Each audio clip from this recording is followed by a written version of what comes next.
다 같이 묵상 기도 묵상기도 주일 예배 주일 예배 시작합니다. 시작합니다.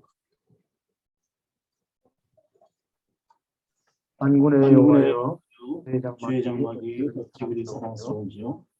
내 영혼이 여호와의 여호와의 구명을 삼하여 수약하며 내 마음과 육체가 살아계신 하나님께 부르짖나이다. 나의 왕 나의 하나님 만군의 여호와여, 주의 제단에서 참새도 제집을 얻고 제비도 새끼들 보금자리를 얻었나이다. 주의 집에 사는 자들은 복이 있나니 그들이 항상 주를 찬송하리이다. 아멘. 하나님 감사합니다. 저희들이 도대체 누구에게 그 많고 많은 사람들 중에 저희들을 창세전에 선택하여 주시고 구원하여 주시고 하나님의 자녀가 되는 권세를 주시고 자녀로서 이 땅에서 살아갈 때에 자녀에게 필요한 그 수준의 은혜를 주신 것들을 생각할 때 감사하지 아니할 수가 없고 찬양하지 아니할 수 없고 하나님을 높이 모셔 섬기지 아니할 수가 없습니다. 일주일 동안 이 공예배를 위해서 저희들이 충분히 준비해서 하나님을 기쁘시게 해드려야 함에도 불구하고 저희들이 게으르고 연약하고 나태하여 그렇게 하지 못했습니다. 그럴지라도 주님 은혜 주셔서 저희들이 드린 이 예배가 하나님께 향기로운 제물이 되게 하여 주시고 하나님을 기쁘시게 드리는 예배가 되게 하여 주시옵시고 성령으로 충만한 예배가 되게 하여 주시옵소서. 예수님의 이름으로 기도하옵나이다. 아멘. 찬송가 1장입니다.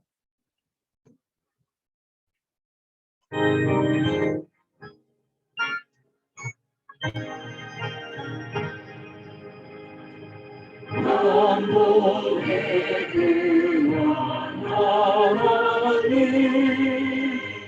온 백성 찬송 드리고 저전사여 찬송하시 찬송 성부 성자 성령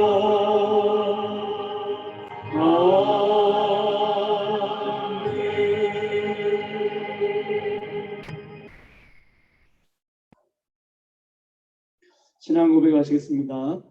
전능하사 천지를 만드신 하나님 아버지를 내가 믿사오며 그의 아들 우리 주 예수 그리스도를 믿사오며 이는 성령으로 잉태하사 동정녀 마리아에게 나시고 본교 빌라도에게 고난을 받으사 십자가에 못 박혀 죽으시고 장사한 지 사흘 만에 죽은 자 가운데서 다시 살아나십니다.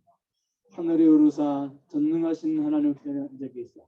그리로서 산자와 죽은 자를 심판하시고 성령을 믿사오며 거룩한 공유와 성도가 서로 교통하는 것 죄를 사해 주신 것 몸이 다시 사는 것 영원히 사는 것을 믿사옵나이다. 아멘. 교동문 3번입니다. 내 하나님이여 내가 부를 때 응답하소서. 곤란 중에 나를 너그럽게 하셨사오니 내게 은혜를 베푸사 나의 기도를 들으소서. 인생들아 어느 때까지 나의 영광을 바꾸어 욕되게 하며 헛되기를 좋아하고 거짓을 구하려 하며 여호와께서 자기를 위하여 경건한 자를 택하신 줄 너희가 알지어다. 내가 그를 부를 때에 여호와께서 들으시리로다. 너희는 떨며 범죄하지 말지어다. 자리에 누워 신중에 말하고 잠잠할지어다. 의의 제사를 드리고 여호와를 의지할지어다. 여러 사람의 말이 우리에게 선을 보일 자 누구뇨 하오니 여호와여 주의 얼굴을 들어 우리에게 비추소서. 주께서 내 마음에 두신 기쁨은 그들의 곡식과 소득과 풍성할지보다 더하니라. 내가 평안히 듣고 자기도 하리니 나를 안전히 살게 하시는 이는 오직 여호와십니다. 아멘. 찬송가 399장입니다.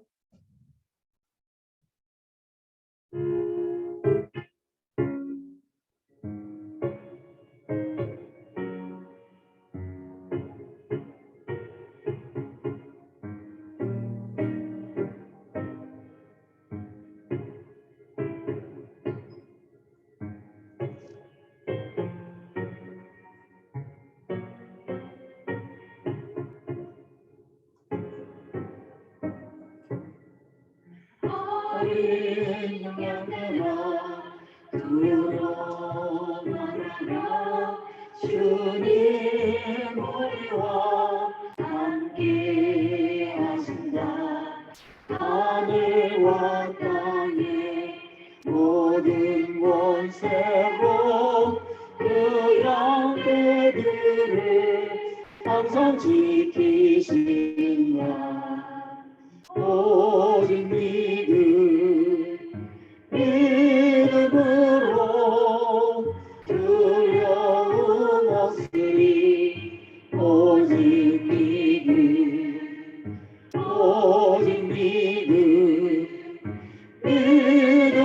믿음으로 두려움 없으리. 오직 믿음. 어린 영들아 두려워 말아라. 주가 내가 인도하신다. 나라의 승물 달게 하신 주 그 동산에서 빛을 흘리셨네. 오직 믿음으로 두려움 없으리. 오직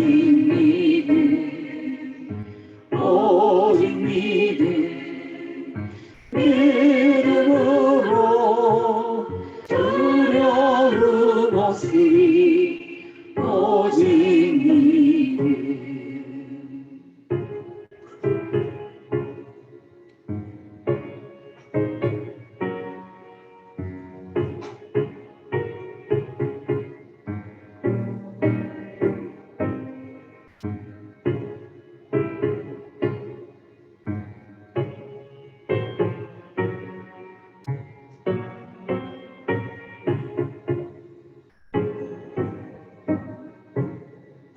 어린 양들아 두려워 말아라. 주님 언제나 함께 하신다. 고난과 역경 환난 중에도 능력의 주님 너를 지키신다. 오직 믿음으로 두려움 없으리. 오직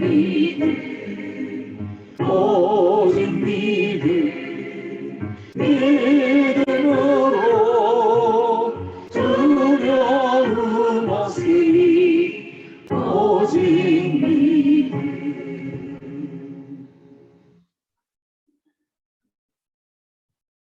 양은정 집사님 준비해 주시겠습니다. 다 같이 기도하시겠습니다.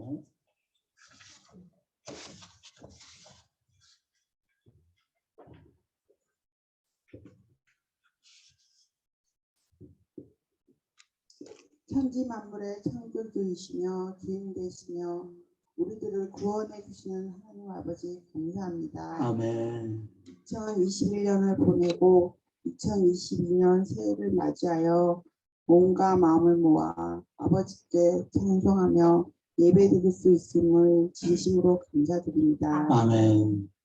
지난 한 해도 여러모로 부족한 면이 많아 세상의 시험에 쉽게 넘어지고 하루하루 반성 없이 더 나태한 삶을 살지 않았나 자신에게 묻습니다. 하지만 성령 충만하게 하셔서 새해에는 염려하지 않고 오로지 하나님을 더욱더 진실되게 믿어서 믿음의 크기가 자라는 한 해가 되기를 바랍니다. 아멘. 저희들의 모든 잘못을 용서하시고 몸이 아픈 사람은 건강을 회복하게 돌봐주시고 마음의 상처가 깊은 사람은 하나님께서 직접 위로해 주시고 그의 마음을 알아주셔서 모든 상처가 깨끗이 치료될 수 있도록 도와주시옵소서. 아멘. 하나님의 넓으신 품 안에서 저희들을 쉬게 하시고 따뜻함을 느끼게 하셔서 저희의 마음에도 넘치는 사랑으로 남을 바라볼 수 있는 여유가 있기를 바랍니다. 아멘. 이 시간도 귀한 말씀을 전하는 목사님께 크신 능력 허락하셔서 말씀 하나하나가 우리들에게 힘이 되는 시간이 되게 하여 주시옵소서. 아멘. 예배의 처음과 끝을 주님께 맡기며 예수 그리스도 이름으로 기도합니다. 아멘.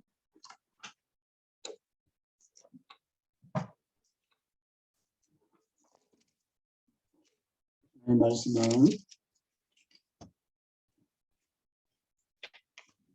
마가복음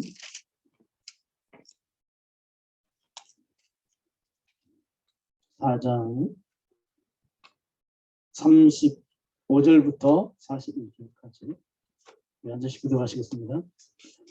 그날 저물 때에 제자들에게 이르시되 우리가 저편으로 건너가자 하시니 그들이 무리를 떠나 예수를 배에 계시는 대로 붙이고 가니 다른 무리도 함께 하더니 큰 강풍이 일어나며 물결이 배에 부딪혀 들어와 배에 가득하게 되었더라. 예수께서는 우물에서 베개를 들고 주무시더니 제자들이 깨우며 이르시되 선생님이여 우리가 죽게 된 것을 돌보지 아니하시나이까. 예수께서 깨어 바람을 꾸짖으시며 바다들이시고 잠잠하라 고요하라 하시니 바람이 그치고 아주 잔잔하여 지더라. 이에 제자들에게 이르시되 어찌하여 이렇게 무서워하느냐 너희가 어찌 믿음이 없느냐 하시니 그들이 심히 두려워하여 서로 말하되 그가 누구이기에 바람과 바다도 순종하는가 하였더라. 아멘.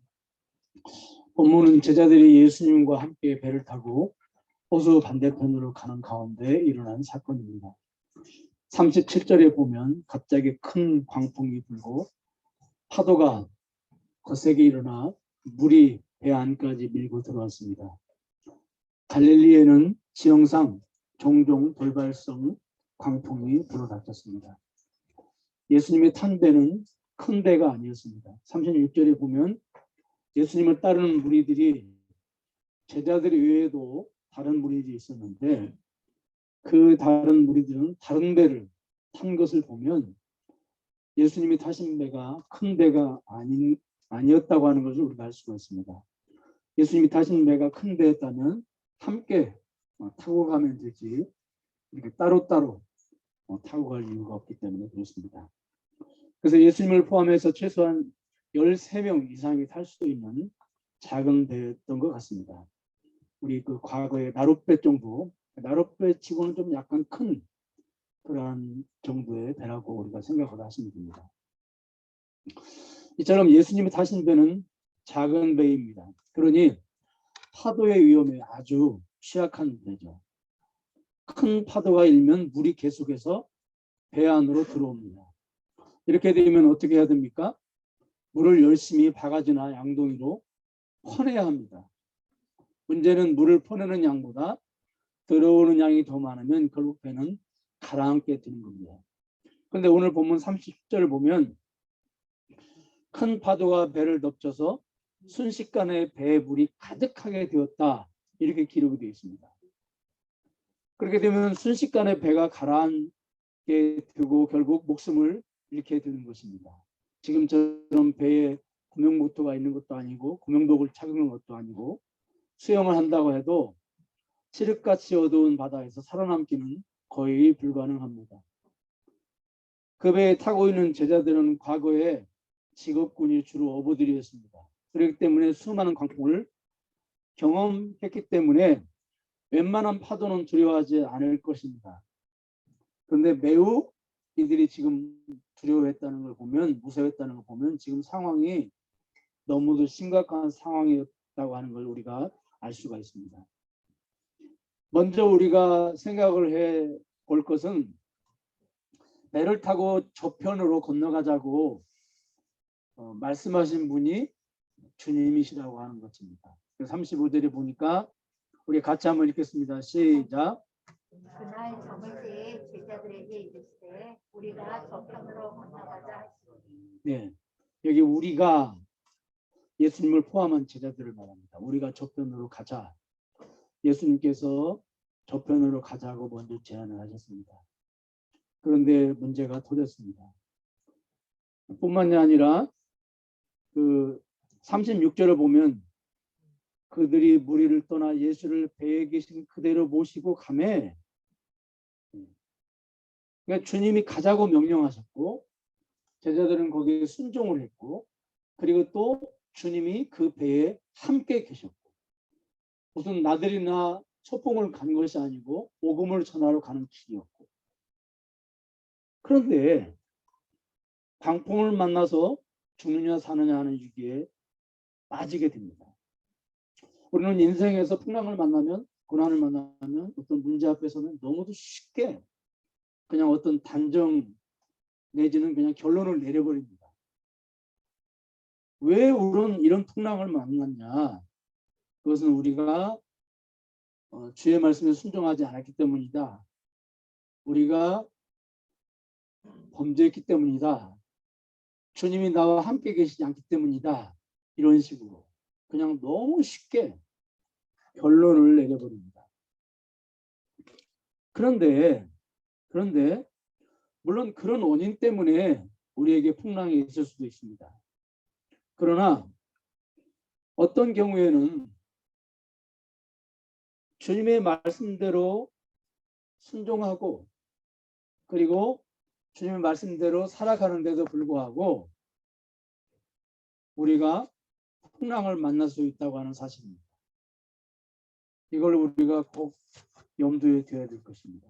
너무 그냥 인과응보적으로 이런 어려움을 당한 걸 보니까 무슨 죄 때문이 그런 것 같아서 회개하지 않는 죄 때문에 그런가 보다, 무슨 하나님께 드려야 될 무슨 걸 물질을 드리지 않아서 그런가 보다, 이런 식으로 너무 그 어떤 무속적으로 미신적으로 해석하는 것들이 교회 안에 너무 많다고 하는 것입니다. 너무. 그러면 여러분, 왜 제자들이 오늘 풍랑을 만나게 되었을까요? 오늘 본문이 주어진 배경을 보면 이 사건이 우연히 일어난 사건처럼 보이지만 사실은 우연히 일어난 사건이 아니라고 하는 것입니다. 우연히 일어난 사건이고 또 그 우연히 일어난 사건 속에서 이적과 기적을 행하셨다면 굳이 이 본문을 성경에 기록할 필요가 없었을 것입니다. 왜냐하면 성경에는 예수님께서 많은 이적과 기적을 행하셨지만 그 모든 이적과 기적을 다 기록한 것은 아니라고 성경에서 우리에게 말씀해 주고 있기 때문에 그렇습니다. 구속 역사 가운데서 아주 중요한 이적이나 기적을 이렇게 성경에 기록을 해놓은 것입니다. 모든 기적이나 이적을 다 기록을 해놓은 건 아니고, 오늘 본문도 우연히 그냥 여행 중에 발생한 사건이 아닙니다. 어떤 예수님의 의도하신 가운데에 이 사건이 일어난 것이라고 하는 것입니다. 왜냐하면 이 지금 목적지인 거라사는 용로로도 얼마든지 갈 수가 있는 길입니다. 그런데 굳이 회로를 택했고 그것도 풍랑이 일어날 확률이 높은 밤 시간을 택했습니다. 왜 그러셨을까요? 사실 예수님은 지금 제자훈련학교에서 제자들을 훈련시키시는 중입니다. 우리가 상식적으로 잘 아는 것처럼 훈련은 두 가지로 나누어집니다. 한 가지는 이론 교육, 그리고 또 한 가지는 실기 교육입니다. 이론 교육만 있으면 안 되고, 있어도 안 되고, 실기 교육만 있어서는 안 됩니다. 반드시 이론 교육이 있고 그 다음에 실기 교육이 있어야 됩니다. 지금까지 제자들은 예수님을 따라다니면서 이런 교육을 받았어요. 그런데 이제는 풍랑 사건을 통해서 실기 교육을 받는 것입니다. 좀 시험이 있죠. 그 다음에 무슨 그들이 교육을 받게 되었습니까? 마태복음 8장 24절에서 27절까지 말씀을 보면 오늘 일어난 사건이 이제 동일한 사건이 마태복음에도 기록이 되어 있는데, 근데 이 사건이 기록되기 전에 예수님께서 무슨 말씀을 가르치시냐면 19절에 보니까 한 서기관이 나와 같이 읽겠습니다. 시작. 한 서기관이 나와 예수께 아뢰되 선생님이 어디로 가시든지 저는 따르니. 예수님이 어디든지 가시든지 제가 예수님 따르겠습니다. 예수님이 제자가 되겠습니다. 이렇게 자원을 합니다. 근데 이 사람 직업이 뭐예요? 서기관이에요. 요즘으로 말하면 그 장관 정도 되는, 장차관 정도 되는 아주 높은 고급 공무원입니다. 근데 이 사람이 예수님을 따르겠다. 정말로 부족함이 없는 사람이에요. 그래서 예수님을 따르겠다고 자원합니다. 그렇다면 여러분, 이 서기관은 무슨 목적을 가지고 예수님을 따른다고 했을까요? 오늘 20절 예수님께서 예수님의 반응을 통해서 서기관의 목적을 알 수가 있습니다. 예수님을 따르려고 하는 그 목적을, 의도를 우리가 여기서 알 수가 있습니다. 20절을 보니까 같이 읽겠습니다. 시작. 이르시되 여우도 굴이 있고 공중에서도 거처가 있으되 인자는 머리 둘 곳이 없다 하시더라. 이게 무슨 말입니까? 요즘으로 말하면 노숙자. 그러니까 나를 따르면 고생을 각오해야 된다, 그 말이에요. 고난을 각오해야 된다. 내가 가는 길은 고난의 길이고 내가 가는 길은 십자가의 길이다, 그 말이에요. 이게 무슨 말이에요? 네가 나의 제자가 되겠다고 참 고맙다, 이렇게 말씀하신 것이 아니고, 예수님은 그의 말에 귀를 기울이신 게 아니고 그의 마음을 들여다보신, 어떤 의도를 가지고 예수님을 따른다고 했는지 그 마음을 들여다보니까 예수님을 따르면, 예수님을 따르는 길은 영광의 길이고 예수님을 따르는 길은 꽃길일 것이다라고 하는 그런 기대감을 가지고 예수님의 제자가 되겠다고 자원한 것을 예수님은 아신, 예수님께서는 그걸 교정시켜 주시는, 그걸 바꿔주시는 거예요. 네가 생각하는 것처럼 내가 가는 길은 영광의 길이고 꽃길이 아니다. 내가 가는 길은 고난을 각오해야 되는 길이고 내가 가는 길은 십자가의 길이다 하는 것을 지금 예수님께서 교정을 시켜주시면서 동시에 제자들을 교육시키는 거예요. 왜냐하면 제자들 중에도 일부는 예수님을 따르는 길이 영광의 길이고 꽃길이라고 하는 착각 속에서 예수님을 따르는 제자들이 있었단 말이에요. 그래서 예수님께서는 이 서기관을 등장시키셔서 그게 아니라고 하는, 너희들이 오해하고 있다는 거죠. 나를 따르는 길은 영광의 길이고 꽃길이 아니라 나를 따르는 길은 고난의 길이고 그리고 십자가를 지고 따라가야 되는 길이라고 하는 것을 예수님께서는 이론적으로 서기관을 등장시켜서 제자들에게 이론 교육을 확실하게 시켜줍니다.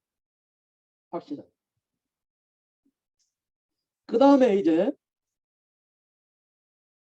광풍 사건을 통해서 주님을 따르는 길이 고난의 길이라고 하는 것을 이제는 실질적으로 체험하게 하십니다. 그래서 이 풍랑은 제자들에게 최고의 실기, 학습 교재였다고 하는 사실입니다. 여러분 요즘 4년제 대학을 나와가지고 다시 이렇게 전문대학으로 다시 재입학을 하는 학생들이 많이 늘어나고 있다. 왜냐하면 회사에서 이론 교육만 받은 사람들보다, 학생들보다는 실기 중심의 교육을 받는 학생들을 원하는 거예요. 그래서 재입학을 하는 거예요. 그래서 실기 중심의 교육을 하는 대학에 가서 실기 공부를 많이 하는 거예요. 여러분 이론 공부도 필요합니다. 그러나 실기 교육이 약하면 절대 회사에서 일을 할 수가 없어요. 하나님 나라에서도 마찬가지입니다. 하나님 나라. 이론 교육이 필요해요. 하나님 말씀을 배우고 그리고 공부하는 것 필요하죠. 이거 중요합니다. 그러나 그것으로 다가 아니에요. 실기 교육이 있어요. 체험을 해야 돼요. 특히 고난 앞에 서봐야 돼요. 왜냐하면 예수님을 따르는 길은 고난의 길이고 십자가의 길이에요. 근데 만약에 그런 교육이 없이, 그런 훈련이 없이 만약에 고난을 만나면 어떻게 됩니까? 예수님의 제자들처럼 다 예수님을 정죄를 하고 도망가버려요. 제자로서 삶을 살 수가 없어요. 여러분, 초대교회에 예수 믿는 사람들이 3,000명씩 늘어나요. 그런데 성경에 보니까 그날에 예수 믿는 사람이 3,000명이 늘었더라 이렇게 말씀하시지 않고 그날의 제자의 수가 3,000명이 3,000명이 더하더라고요. 그러니까 제자는 여러분 태어나는 거예요. 예수 믿는 순간 내가 원하든 원하지 않든 나는 제자로 태어나는 거예요. 이걸 우리가 꼭 기억을 해야 됩니다. 제자 훈련이 우리 한국교회로 하여금 제자가 무엇인지를 오해하게 만듭니다. 제자는 제자 훈련을 받아야만 제자가 되고, 그리고 제자 훈련을 받은 사람이 제자다운 삶을 살아야 돼요. 제자 훈련을 못 받은 사람은 조금 그렇게 못 살아도 제자 훈련을 받아 살면 된다 이렇게. 여러분, 제자는 태어나는 거예요. 내가 원하든 원하지 않든 나는 예수 믿는 순간 제자로 동시에 태어나는 겁니다. 그러니까 제자 훈련을 받아서 제자가 되는 게 아니고, 예수 믿는 순간 제자가 되어서 예배를 드리는 것도 제자 훈련이고, 말씀을 공부하는 것만 제자 훈련이 아니에요. 제자 훈련에 대한 오해가 보여요.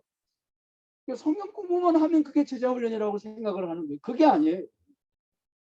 성경을 공부하는 것도 제자 훈련이지만 우리 일상의 삶 가운데서 여러분들이 먹고 마시고 직장 생활하고 사람을 만나서 교제하고 힘든 사람을 통해서 상처를 입기도 하고 그것 때문에 아파하기도 하고 또 경제적으로 이런 오늘날 코로나 시대에 이렇게 지나면서 이게 전부 다 제자 훈련이에요. 그게 다 제자 훈련인 거예요. 그러니까 여러분, 제자 훈련은요, 어느 기간 동안 이렇게 정해놓고 제자 훈련을 시작해서 제자 훈련 끝나면 다가 아니에요. 제자 훈련은 평생 동안, 우리가 주님 나라에 갈 그때까지 우리는 제자 훈련을 받고 그 다음에 제자로 살면서 또 제자 훈련을 받고 또 제자로 살아가는 번역들이 이제 직업군인들도 여러분 얼마나 직업군인들이 오랫동안 군대 생활하면은 총기를 다루는 일이라든지 총을 쏘는 그런 일을 잘하겠습니까? 그럼에도 불구하고 끊임없이 분기별로 훈련을 받아요. 왜 그래요? 그게 바로 군인의 모습이에요. 군인은 그렇게 해야 돼요. 훈련을 받아야 돼요. 군인으로서 살아요. 부대에서. 행정일도 하고 여러 가지 일도 해요. 그러나 또 훈련을 또 받아요. 우리도 마찬가지예요. 훈련을 받고 제자로 살고, 그럼 제자로 사는 것이 바로 또 훈련을 받는 것이에요. 그런 것이지 무슨 성경 공부를 이렇게 일정 기간 초, 중, 고급 이렇게 한다고 그래서 그게 제자 훈련을 받는 것이고 그렇게 받으면 또 제자고 그거 아니에요. 따라하겠습니다. 나는 제자로 태어났다. 나는 제자예요. 제자. 그걸 우리가 알아야 됩니다. 그래서 예수님께서는 제자 훈련을 이론 교육을 시키실 뿐만이 아니라 이제는 실기 교육을 시키죠. 그리고 이론 교육을 시키신 다음에 이제는 이 교육이 얼마나 잘 됐는지 점검을 해보시기도 합니다. 그런데 어떻게 점검하십니까? 풍랑을 통해서 점검하십니다. 풍랑으로 흔들어 보니까 제자들의 그 실체가 다 털어나 버려요. 그냥 잔잔한 바다 위에서는 몰라요. 믿음이 되게 있어 보이고 신앙생활 잘하는 것 같고. 그런데 흔들어 보면은 다 나와버려요. 흔들어 보면. 예. 평소에는 막 정말로 믿음이 좋고 신앙생활 잘하는 것 같은데 흔들리면은 다 나와버려요. 흔들리면. 교회도 안 나오고 무슨 시험에 들고 흔들어 버리고 다 나와요.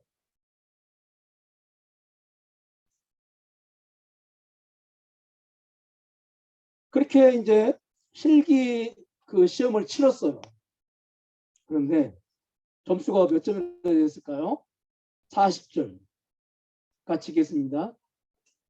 40점 없어요? 네. 자, 이에 제자들에게 이르시되 어찌하여 이렇게 무소하느냐? 너희가 어찌 믿음이 없느냐? 따라하겠습니다. 어찌하여 어찌하여 이렇게 이렇게 무서워하느냐? 무서워 어찌 어찌 믿음이 없느냐? 자, 여러분, 이게 실기 점수가 아주 빵점이에요.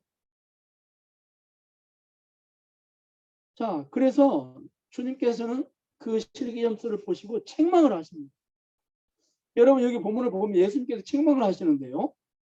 그냥 무서워하느냐, 믿음이 없느냐 하시지 않고 대신에 어찌 이렇게 무서워하느냐, 어찌 믿음이 없느냐. 여러분, 어떤 차이가 있을까요? 왜 무서워하느냐, 왜 믿음이 없느냐, 어찌 무서워하느냐, 어찌 믿음이 없느냐, 어떤 차이가 있을까요? 여러분, 이것은 예수님께서 제자들에게 크게 실망하셨기 때문에. 어찌? 그러면 여러분, 왜 크게 실망하셨냐면 주님이 기대한 만큼 너무 실기 점수가 형편없이 나왔기 때문에 그래요. 주님은 왜 제자들을 기대하셨습니까? 실기 점수가 너무도 잘 나올 수 있는 최고의 교육 환경에서 제자들이 훈련을 받았기 때문에 그래요. 제자들이 교육을 받았기 때문에 그렇습니다. 예수님께서 이 사건, 그러니까 이 풍랑 사건이 일어나기 전에 씨 뿌리는 비유에 대해서 말씀을 하셨거든요. 그런데 이 씨 뿌리는 비유는 반드시 해석을 해주셔야 돼요. 그렇죠? 해석을 안 해주시면 아무도 알 수가 없는, 그냥 농사 짓는 방법만 그냥 듣고 가는 거예요. 그러니까 군중들에게는 그냥 비유로 말씀을 하세요. 무슨 뜻인지 그냥 듣기만 하는 거예요. 이게 해석이 반드시 필요해요. 그런데 이 해석은 누구에게만 해주셨냐면 34절을 보니까, 자, 같이 읽겠습니다. 시작. 비유가 아니요 말씀하지 아니하시고 다만 혼자 계실 때에 그 제자들에게 해석하시더라. 아멘. 비유가 아니면 말씀하시지 아니하시고 혼자 계실 때 그 제자들에게 모든 것을 해석하셨어요. 제자들에게 해석을. 그러니까 여러분, 공개 강좌 끝나고 개인 교습까지 해줄, 그것도 저자 직강. 그러니까 여러분, 우리가 이 못난 놈 최고의 학교를 보냈지. 내가 너를 최고의 학원을 보냈지. 그 다음에 개인 교수를 저자 직강으로 너에게 보여줬지. 근데 성적이 있다야? 지금 그 얘기예요. 지금 예수님께서 너무너무 기대를 거셨는데 너무너무 실망하신 거예요. 그래서 어찌 무서워하느냐, 어찌 믿느냐. 그렇다면 제자들이 왜 이렇게 여러분 예수님을 실망시켰을까요? 왜 성적이 그렇게 저조했을까요? 41절. 자, 같이 읽겠습니다. 시작. 그들이 신이 하여 서로 말하되 그가 누구에게 바람과 바다도 순종하는가 하였다. 아멘. 제자들이 시험 점수가, 낙제 점수가 나온 원인은 예수님이 누구신지 몰랐습니다. 그겁니다. 제자들은 자신들과 한 배를 타고 계시는 예수님이 전능하신 하나님이신 줄 몰랐습니다.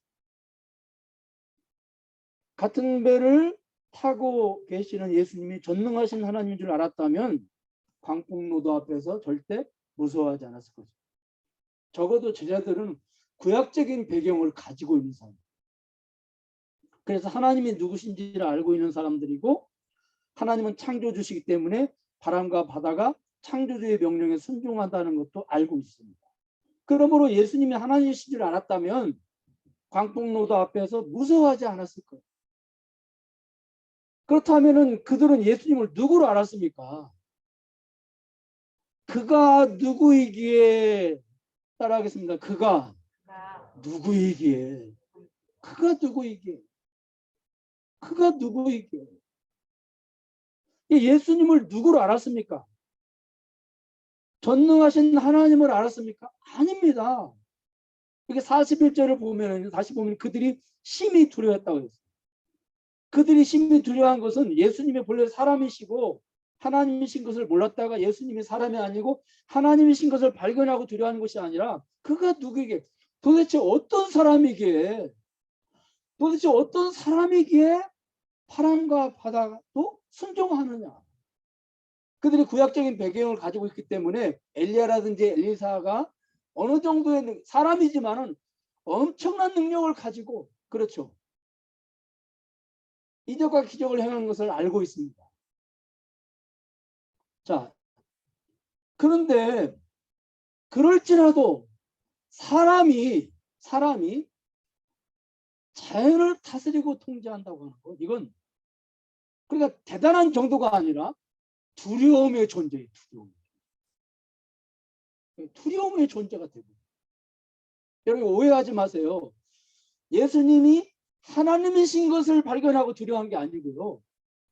사람이 도대체 어떻게 이런 능력을 행할 수 있느냐. 그러니까 사람을 두려워하는 거예요. 그러니까 사람으로서 예수님을 두려워하는 거예요. 만약에 제가 여러분들 속을 다 꿰뚫어봐 가지고 집사님 지금 속으로 이런 생각하고 계시네요. 집사님 미래가 앞으로 이렇게 될 거예요. 그러면 굉장히 제가 아마 두려울 거예요. 그렇죠? 아마 다 교회 옮기실 것 같아요. 너무 불편해. 목사님 앞에서 하면 너무 불편해. 그렇지 않겠어요, 여러분? 그러니까 경유의 대상이 아니에요. 그러니까 막 그 찬양하고 높여야 되잖아요. 감사합니다 이러면서. 근데 그게 아니고 지금 두려워하고 있어요. 예수님은 왜? 사람이 어떻게 이런 기적을 행할 수 있지? 여러분, 그동안 주님은 제자들에게 수많은 이적과 기적을 보여주셨어요. 결국에는 목적이 뭐예요? 예수님이 하나님이라고 하는 거예요. 예수님이 사람이 아니고 하나님이라고 하는 거예요. 그래서 하나님만이 하실 수 있는 일을 계속해서 제자들 앞에서 행하시고 보여주셨어요. 그런데 제자들은 여전히 예수님이 대단한 사람이고 특별한 사람이고 정말로 위대한 스승이고 오늘 보물처럼 두려워할 사람으로 그러니까 이걸 뛰어넘지 못한 사람을 하나님으로 뛰어넘지 못하는 이게 그것뿐만이 아니에요. 여러분 여기 지금 나중에 보면은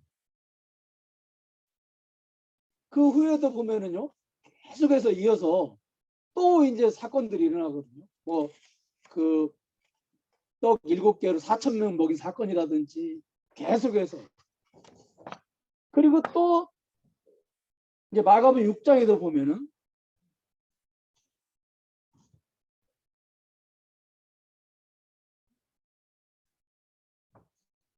마가복음 6장 거기도 보면요 또 두 번째 실기 시험이 있어요. 두 번째.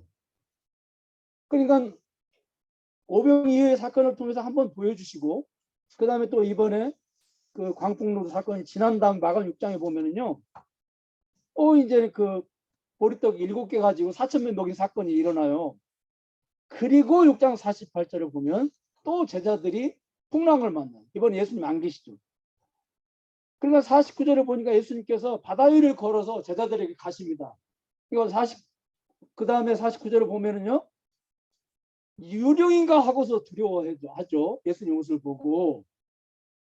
그러니까 50절에 예수님께서 안심하라. 그리고 51절을 보면 이제 배에 올라가시니까 바람이 잠잠하게 됩니다. 예수님께서. 근데 이때 여러분 제자들의 반응이 어떠했냐? 51절. 자 같이 읽겠습니다. 시작. 배에 올라 그들에게 가시니 바람이 그치는지라 제자들의 마음이 심히 놀랍니다. 이거 못 넘어요. 네. 넘지를 못해. 끊임없이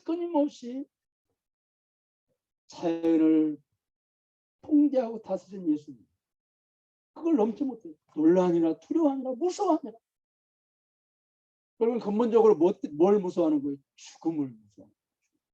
여러분 예수님께서 바람과 바다를 잠잠케 하신 것은요 단순히 무슨 자연을 통제하고 다스리시는 분이라고 하는 걸 보여주신 그 의도가 아니에요. 예수님이 천지를 창조하신 하나님이세요. 주인이세요. 그러니까 바람과 바다가 주인의 말에 순종하는 거예요. 근데 이 사건을 통해서 뭘 보여주려고 그래요? 천지의 창조물 중에 가장 소중한 생명의 창조주세요. 누가? 예수님이. 이해가십니까? 그렇기 때문에 생명이 주이시기 때문에 생명이 그분 앞에 순종해요. 그분은 죽이시기도 하고 어떻게 해요? 살리시기도 해요. 지금 제자들이 두려워한 것은요, 풍랑이 아니죠. 풍랑 때문에 죽을까 봐서 우리가 죽게 된 것을, 그렇죠, 우리가 죽게 된 것을 그랬죠. 지금 배에 누워 계시는 분이 생명의 주인이세요. 죽지 않게 살릴 수도 있지만 바다에 빠져 죽는다 할지라도 어떻게 해요? 다시 살릴 수 있는 분. 누가? 이 배에 지금 누워서 주무시고 계신 분이 있습니다. 그걸 지금 보여주십니다. 그런데 쟤들은 이걸 못 넘어요. 여러분, 우리가 여기서 뭘 깨달을 수 있어요? 나중에도 보면은 이제 오늘 제가 이거 이제 설교문에는 작성을 해놨지만 시간상 이걸 이제 뺐는데, 나중에도 보면은요, 예수님의 교육 방식은 이론 교육, 그 다음에 실기 교육, 이론 교육, 그 다음 테스트, 이래요. 반복해서. 나중에도 보면은 끊임없이 이 교육을 반복하는데 제자들은 항상 낙제 점수를 맞아요. 이걸 넘질 못해요. 예수님이 전능하신 하나님이라고 하는 걸 이걸 넘질 못해요. 항상 예수님은 사람이에요. 우리가 여기서 뭘 깨달을 수 있어요? 예수님을 하나님으로 발견하는 것, 예수님이 하나님이라고 하는 걸 아는 것이 얼마나 얼마나 이것이 힘든 것이냐라고 하는 걸 우리가 깨달을 수가 있어요. 여러분들은 예수님이 하나님이신 것을 믿습니까? 네. 여기까지는 괜찮아요. 진짜 여러분들이 예수님이 생명의 주이신 것을 믿고 예수님이 전능하신 하나님이 그걸 믿습니까? 여러분들의 인생에 예수님께서 여러분들의 인생의 항해길에 예수님께서 한 배에 타고 계신 걸 믿습니까? 아멘. 좋습니다. 여기까지는 아주 신났죠. 근데 이제 진짜 중요한 게 남았어요. 진짜 믿는다면, 내가 예수님을 이론적으로는 하나님으로 믿지만 내 삶 가운데서는 사랑 수준을 벗어나지 못한 예수님을 붙잡고 내가 항해하는지를 우리가 어떻게 할 수 있냐면, 진짜 우리가 풍랑을 만났을 때 정말 믿는다면, 그렇게 믿는다면 풍랑을 만났을 때 예수님처럼 우리도 자야 돼요. 풍랑을 자장가 삼아서 자야 돼요. 자, 이 부분은 솔직히 우리가 자신이 없죠. 그렇죠? 네. 자야 돼요. 염려거리 생겼을 때도 자야 돼요.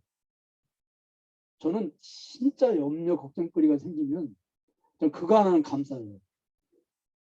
그냥 다 믿고 맡기고 잠드는 게 아니고 그래도 잠이 잘 와.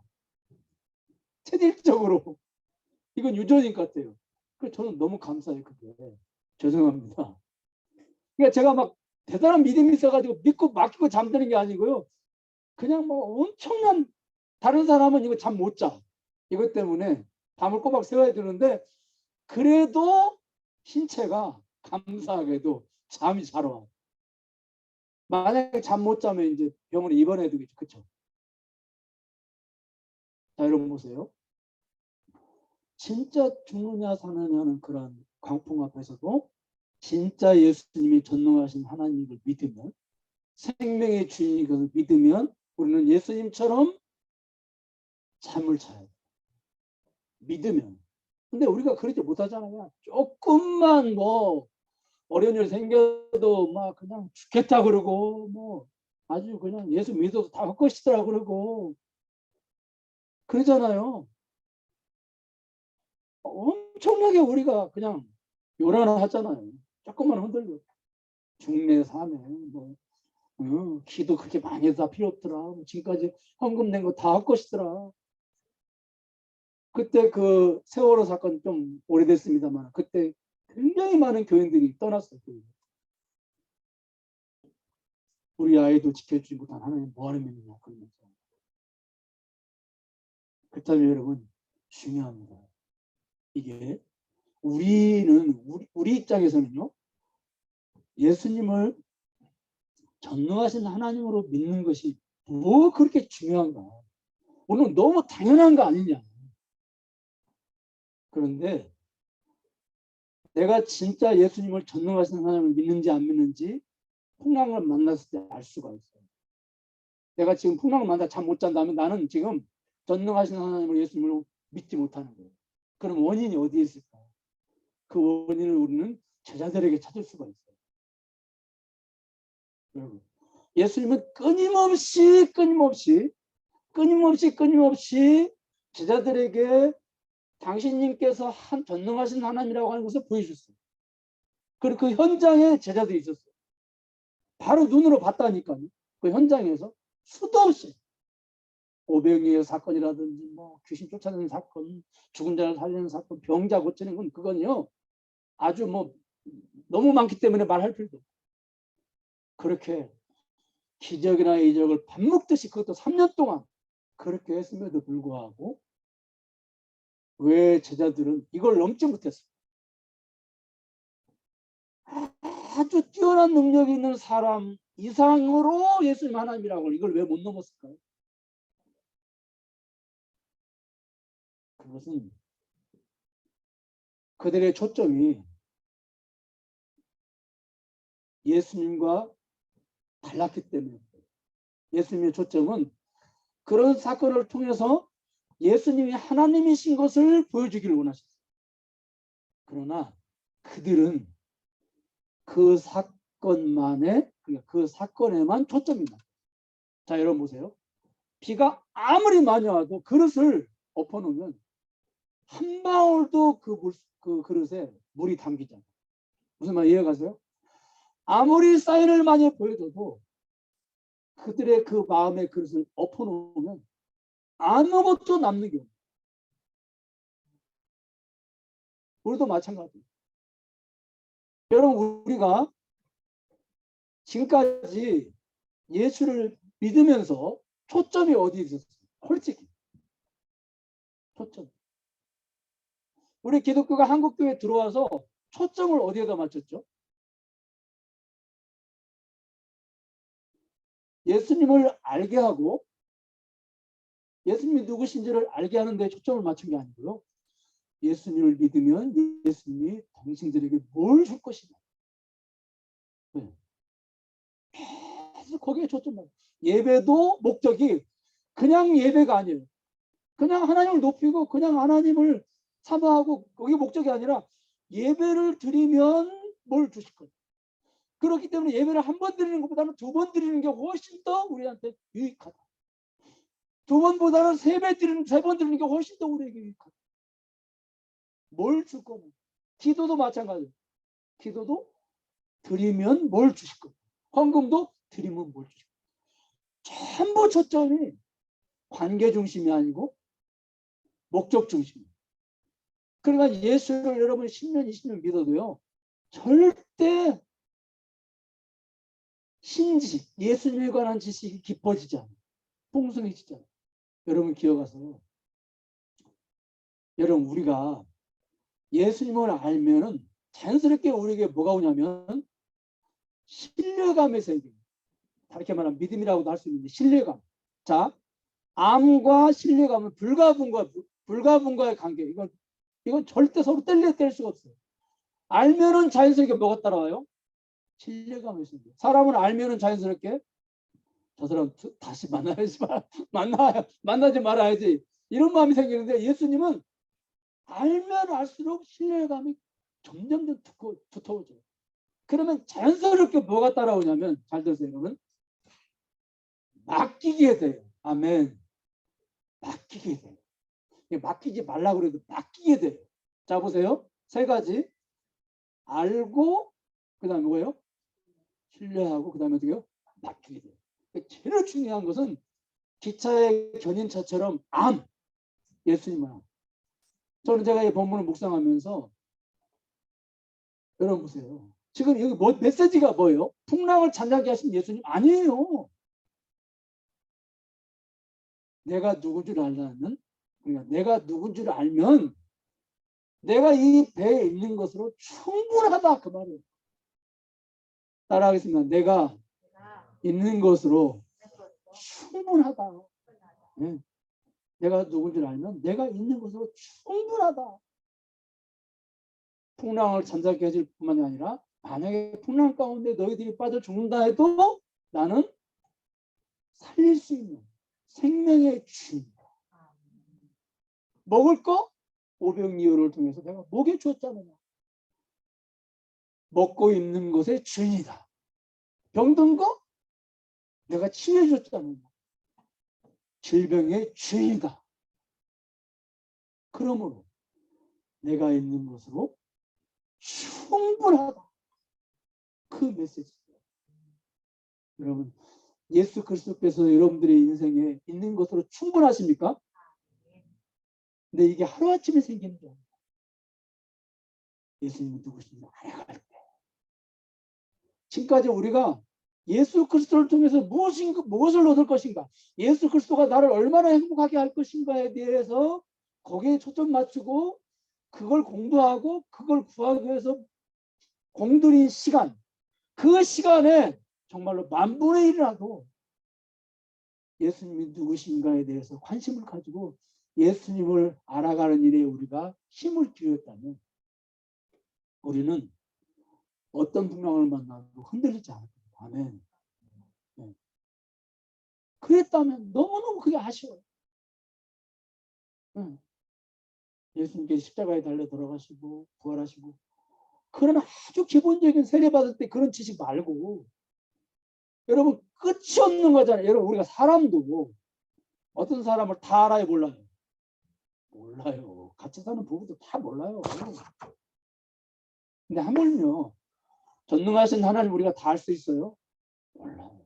성경 우리가 다 알 수 있어요? 몰라요. 제가 그 신대원에서 공부할 때 성경을 하루에 4시간씩 읽는 목사님이 4시간씩 뭐 38년 읽으셨다고 그래요. 워킹 바이블 별명이 뭐든지 물어보면 다 대답을 하세요. 걸어다니는 성경 사전이다. 근데 항상 그 목사님, 교수님 뭐라고 말씀하셨냐면 내가 알고 있는 성경 지식은 되게 설화산 한 귀퉁이를 호미로 이렇게 살살살 한 정도의 그 정도밖에 안 된다. 항상 그 말씀하셨어요.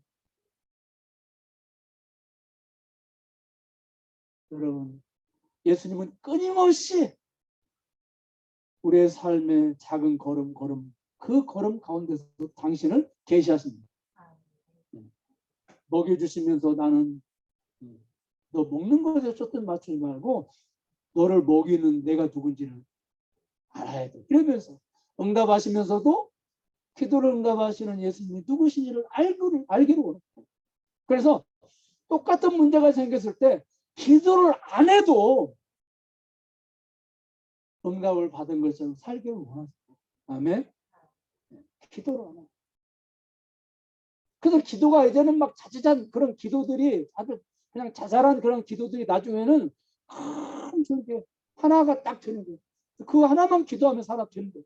충분한 거예요. 그 안에 모든 기도 제목이 다 들어있는 거예요. 그걸 우리에게 원하십니다.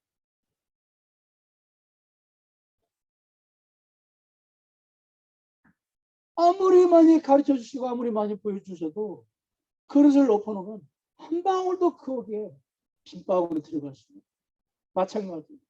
오늘도 끊임없이 코로나를 통해서 우리에게 주시고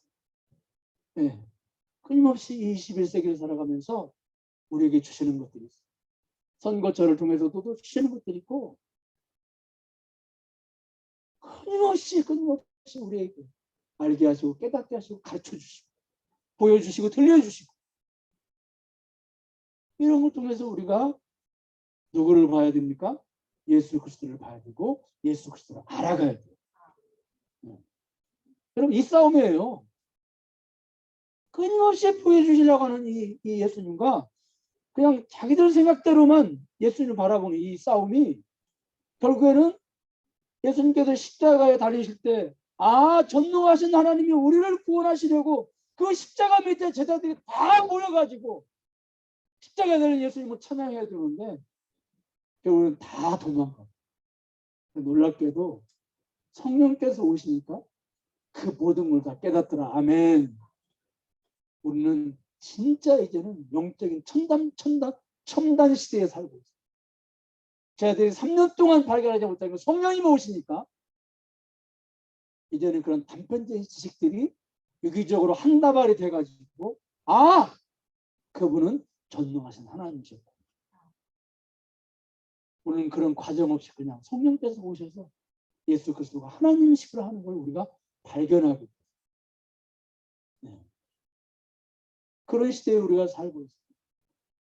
성령께서 끊임없이 우리에게 깨닫게 하시고 알게 하세요. 문제는 내가 그릇을 엎어놓으면 안 돼. 열어놓고 끊임없이 2022년도에는 그리스도를 알게 해달라고, 그리스도에 대한 지식이 깊어지게 해달라고. 그래서 이제는 이런 고백이 나와야 돼요. 그리스도만으로 충분합니다. 아멘. 따라하겠습니다. 그리스도만으로 충분합니다. 그냥 이거 따라서 한번 하는 걸로 되는 게 아니에요. 이건 절대 평생 동안 그리스도만으로 충분합니다. 이 고백을 못하고 사실 분들도 많아요. 지금 여러분들이 그리스도를 알아감으로, 그리스도를 알아가면은 그분이 누군지 알면은 주님 그리스도만으로 충분합니다. 이 고백이 나도 모르게 나오게 돼요.